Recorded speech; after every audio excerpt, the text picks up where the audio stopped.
Scottish Secretary David Mundell has said a second independence referendum was possible but it should not happen.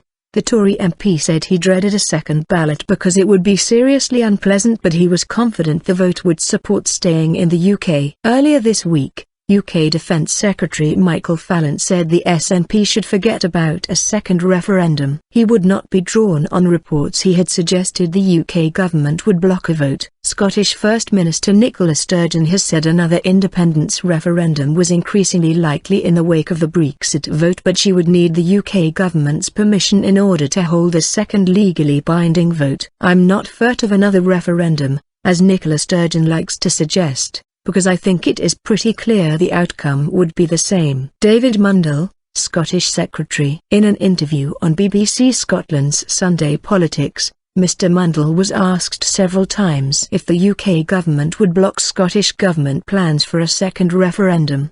He said there was not a proposal on the table, so it was not an issue at the moment. Mr Mundell, Scotland's only Tory MP, said he did not want to get into a discussion about process, but for a second independence referendum to happen there would need to be a similar deal to the Edinburgh Agreement, which allowed the 2014 vote. This would need the UK government and the Scottish government to reach agreement on the terms of the vote. Mr Mundell said, "Of course there could be another referendum. That is a process issue, but the people of Scotland are very clear that they don't want one, and that's what we need to continue to debate about." Single market.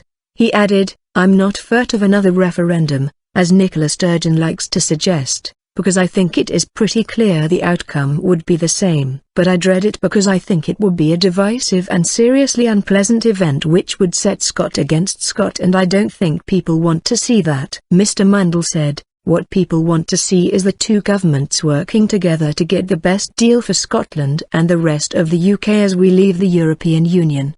The Scottish Secretary also said it was not impossible for Scotland to remain part of the European single market via the European Free Trade Agreement while remaining in the UK, which is the First Minister's wish. Mr Mundell said he did not see the need for a differentiated agreement for Scotland, but his mind was open. The Scottish Government's Minister for UK Negotiations on Scotland's place in Europe, Michael Russell, said, "David Mundell's forced admission that it is possible for Scotland to remain in the United Kingdom and the European single market is a significant concession from the Tories. The people of Scotland did not vote for Brexit, and David Mundell is alone as the only one of the nation's 59 MPs who backed the UK government by voting to trigger Article 50. Despite the grave consequences, members of the Scottish Parliament will have a vote on the UK government's bill to fire the starting gun on Article 50 this Tuesday. It is essential that the Scottish Parliament's views are heard prior to the end of the committee stage of the Article 50 bill in the House of Commons." Mr Russell added,